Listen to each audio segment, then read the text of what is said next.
Hi guys, welcome back. So as I promised you in the last video, while I'm driving to Long Island, I'm gonna tell y'all some more stories. And this is a story about Dort, my mother, back when she was hoeing around and dragging little Glenda, Merle, and little Bobby Nell with her. I was 5 years old, and my sister Bobby Nell was 9. We were all 4 years apart. And, y'all, even then, I was just a nervous wreck. I would just sit and just bite my nails until they would just bleed. I mean, I would have nothing but nubs for fingers. And I remember having panic attacks and fear and just severe stomach aches and diarrhea and throwing up and just this horrible, you know, the panic and fear coming up in my stomach. And you know, I didn't know what it was. People didn't talk about panic attacks or anxiety attacks back then, especially in a 5-year-old child. I was just told to take some Pepto-Bismol and shut your mouth up and go to bed. But anyway, Mother, she decided to take this train ride now to New Orleans. Now, from Lumberton to New Orleans, if you drive it, it's about 75 miles south of Lumberton. And there's a train depot there, and, you know, the passenger train would stop. It was mostly freight trains that came through the town, but they did have a passenger train. I don't remember 100% if we boarded the train in Lumberton or if she drove us to Hattiesburg and we had to board it there. I can't remember that part of it. But anyway, Mother she actually had 2 brothers. Her oldest brother, Uncle Jack, he had a twin, but the twin died during birth. But now, Uncle Jack, like I said, he was the oldest, and he lived in Poplarville, and Uncle Jack had several children. Now, with him being so much older and then his children being older, I really didn't get to know those cousins of mine very well. But he had 1 girl. The rest were boys. I think 4 boys and a girl. And, I can't think of her name.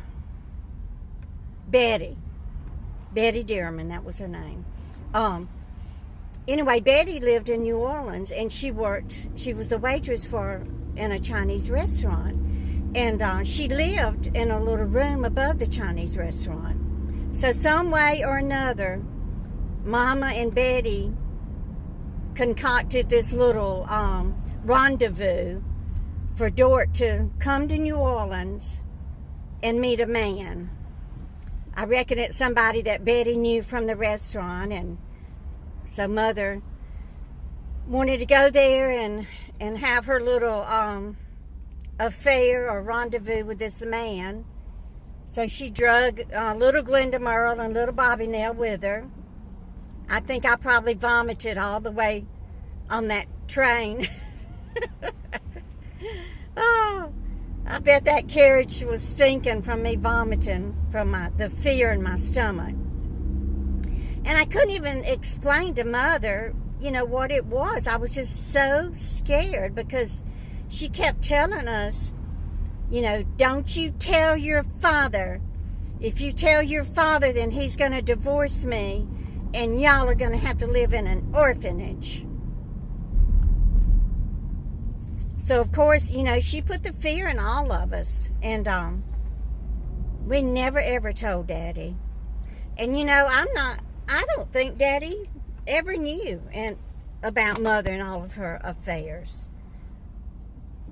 I mean, they argued and fought a lot, but it was mostly over money and things like that. I don't ever remember hearing them fighting or getting into an argument about her hoeing around.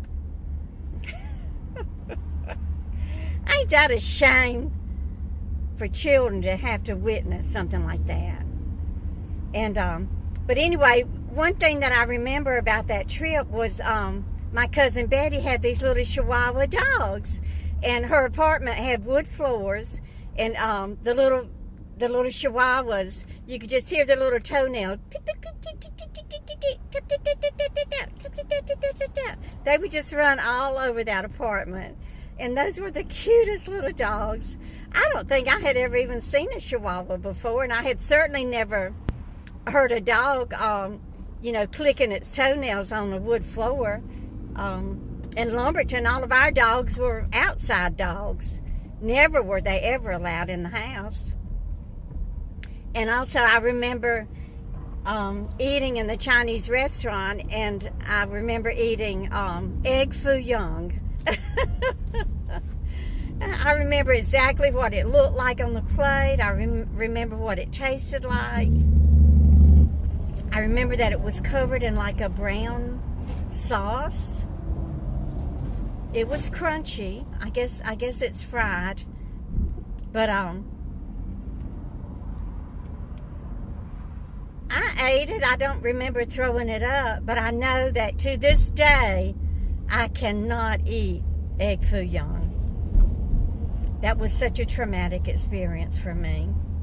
So that's just another little Glenda Merle childhood story, and I hope you enjoyed it. If you did, give me a thumbs up and subscribe if you're just passing through. I just love y'all so much. And leave me a comment. Tell me some things about your childhood and what do you remember. I hope it's all good and wonderful. I love you, and y'all just keep on coming back. Bye, guys.